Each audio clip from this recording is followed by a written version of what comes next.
y a un ministre de l'environnement et du développement durable, il y a un maire de Dakar Plateau. Bo setlo ville de Dakar ak maire de Dakar Plateau kan mo wara setal balé topato ko ñu centre ville parce que bu ngone gis na ñuy balé mais la ville le jour elle est vraiment pas propre à côté du palais partout c'est vraiment pas ça. Gis nga man maire je suis à mon 3e mandat mais du tax may fuy di naagu bu ma amee benn point noir au plateau mooy l'encombrement du plateau la salubrité du plateau est-ce que xam nga boobu man Cour des comptes ñëw na ci man ci rapport am mu ne participation illégale à la lutte contre l'insalubrité tey ay dépenses yu ma def ci wàllu woowu parce que dañ jàpp ni code bi li mu wax loolu du sama wareef parce que tey moo waral UCG amoon ba tey ñu soppi ko société moo waral aussi ville am ay yenn responsabilité ci wàllu désencombrement ak yooyu kon gis nga ni c'est vrai que il faut ñu liggéey moo tax ville dama koy rafetluwuma ko parce que seetlu naa ni ville toujours dañuy nekk en conflit avec les autorités territoriales du plateau xëy na dëkkandoo bi ñaari maire yi ñu nekk xaw ma waaye toujours loolu seetlu naa dafa mas a am bien avant man te ville dana tëb plateau dem defi fépp mais plateau dana ko xaw a tëb te de façon globale parce que dañuy jàpp ni plateau mënal na boppam te alors que demeewul noonu am na yoo xam ne waxuma sax ñu def mais il faudrait ñu pour aar sama bopp aar le maire de la ville war nañ toog xool ci genre compétence yooyu yenn ñu ne état la machin ñu xool léegi failles yi nan lañ koy combler parce que avant par exemple man xam nga dama daan nettoyer Petersen ba keroog ñu ñëw ne ma Petersen sa yoon nekku ci laa ci génne sama loxo maa daan fay électricité bi maa daan fay nit ñi nettoyer et cetera bi ma génnee dama daan gis ay photo ñu xool ni mu salté maire bi deful liggéeyam boobu génne naa ci sama loxo parce que nangu nañ ko ci sama loxo mais boobu bi ma ko yoree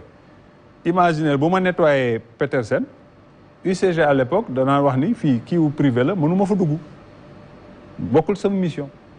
il fallait ñu génne ko ci mbedd mi pour UCG mën ko jël gis nga genre jafe-jafe yu ndaw yooyu UCG parfois danaa la man yenn mbedd yi sama ak encombrement bi samay engin mënuñu fa dugg samay nit mënuñu fa dugg moo tax guddi rek la ñuy liggéey guddi ñu defar ba mu set le lendemain balaa ngoon sama gars yi jaxase lépp lu ne ñu plastique beeg machin lu ne ñu sànni ci suuf si donc loolu c'est une vraie équation boo xam ne il faut qu'en toute responsabilité ñu xool ko nan la ñuy travailler en toute synergie collaboration ak UCG xam fan la SONAGEP maintenant xool fan la seen responsabilité yem xool man samay responsabilité fan la yem xool bu ville pour ñu jël en charge cette question par contre dama koy wax acteurs yi parce que profiter télé le désencombrement du plateau nous allons le faire pourquoi parce que nee naa la moi c'est mon point noir te dama génn élection le désencombrement du plateau il faut qu'on le fasse parce que plateau aujourd'hui tu as am nga problème de circulation effectivement est-ce que xam nga ni plateau il y a beaucoup de rues yoo xam ne dañ leen nangu ci circulation maanaam oto du fa jaar oui te plateau dafa am yoon yoo xam ne elles sont symboliques et très importantes sama mairie fi mu ne tey boo génnee autoroute jël nu mu tuuti comment ça s'appelle boo génnee mairie Dakar Plateau jëm gis nga fi ma ne maa ngi fàtte tur bi ah non Dakar Plateau après hôtel Axel hôtel mais Sandiniéry Raffnel rue Raffnel oui Raffnel c'est une entrante du plateau tey bu ñu ko désencombré woon boobu da ngay génn autoroute jël Raffnel dem ba principal ngay génn Raffnel jëm principal moo tax mu nekk sens unique parce que pénétrante la beneen yoon bi nekk à côté Moussé Diop sortante la te gis nga Moussé Diop ni mel ak commerce yi mënoo dox buñ ko libéré woon da ngay kii génn plateau vite fait jëli sa autour et cetera donc genre yooyu problème d'intérêt général la parce que li ñuy ñàkk ci encombrement ak xat-xat ak métit ak pollution bi nga xam ne ñi fa dëkk moom la ñu dund mais dafa jéggi dayo et loolu j'ai besoin de la force publique pour te dire les limites d'un maire et cetera donc yooyu def nañ man bind naa toutes les autorités ba ñu jox ma seen j'avais rencontré les responsables les acteurs ne leen bu dee wàllu politique rek la man moom je suis le dindon de la farce parce que sama askan dafa am ñu ma mere ndax loolu nee nañ fajuma ko parce que yéen laa jàppale yéen ñi commerçant yi te yéen commerçant yi ay la yéwoon wax dëgg dama génn élection ñun ay politiciens dañu xool suñu fichier électoral xool ñuy voté kan moo ñëw kan moo ñëwul et cetera man leen jàppale wala leen ma ci wàllu woowu kon loolu mooy perte 10 perte les rek balaa caa nag yërmande bi ma wàññi ko liggéeyal tuuti quand même ñi nga xam ne loolu moo tax ñu teg mais saleté bi ndox ponti bu en face la galette il y a tout le temps de l'eau qui coule. Ça, c'est le réseau d'assainissement. C'est le réseau d'assainissement. Le réseau d'assainissement est vieux. Boobu bul fàtte ni plateau ay villa la woon. ay villa la woon. oui réseau d'assainissement boobu dañ ko defoon pour ay villa. léegi villa bu ne boo xam ne benn kër la woon doon na immeuble boo xam ne parfois 15 étages 11 étages 10 étages loolu lépp ci même réseau vieillissant bi la jëm moo tax on a am un projet pour changer tout le réseau du plateau Médina et cetera. pour l'instant nag daf ñu xaw a gaañ parce que rëbës lañ tàmbale woon toj sama tali yi ba léegi affaire yaa ngi foofu donc maa ngi leen di ñaan ñoom itam loolu ñu baral ko parce que dañuy naan toujours maire bi la fekk maire bi ay man aujourd'hui aw ma droit dem ubbi un réseau de LONASE naan dama ciy liggéey bu ma ko defee mën nañ ma yóbbu ci yoon te boobu dañ may daan parce que c'est li ngeen xamul boobu mooy maire yi régulièrement ñu yóbbu leen ci ay tribunal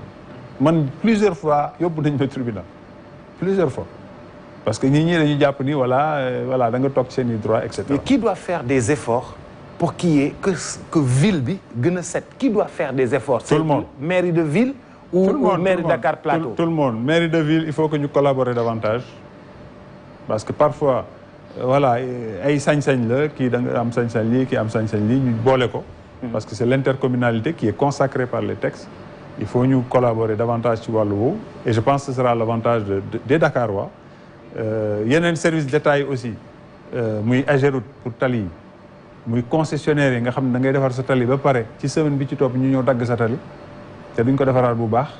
muy ONAS bi yor réseau yi ñooñu ñëpp aujourd'hui il faut que ñu xam ne plateau mooy xolu Ndakaaru te plateau bu ñuy yeewoo boobu boo taxee autoroute da nga naan ñii fan la ñu jëm parce que de 5 heures 6 heures du matin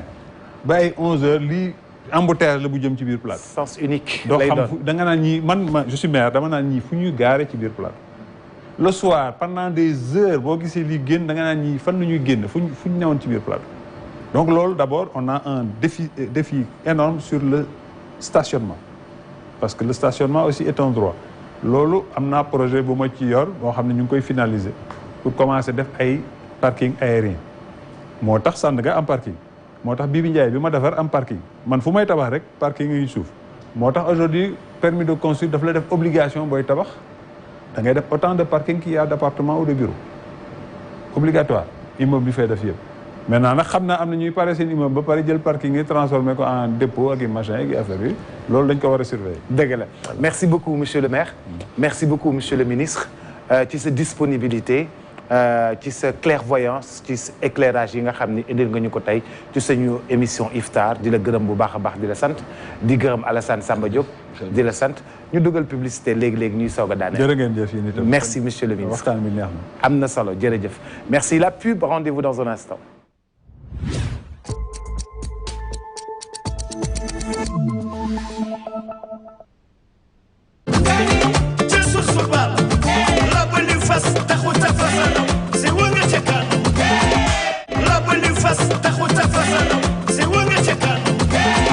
C'est où au minéral démocratisé.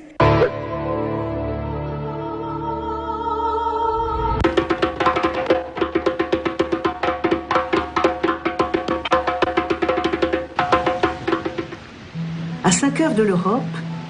venez vite goûter à la Dolce Vita à la sénégalaise. La station balnéaire réputée à la beauté retrouvée et ses plages nouvellement restaurées. Venez bronzer en toute sécurité sur des transats espacés dans des hôtels, des clubs, des campements ou des villas privées spécialement aménagées. Tout est sécurisé.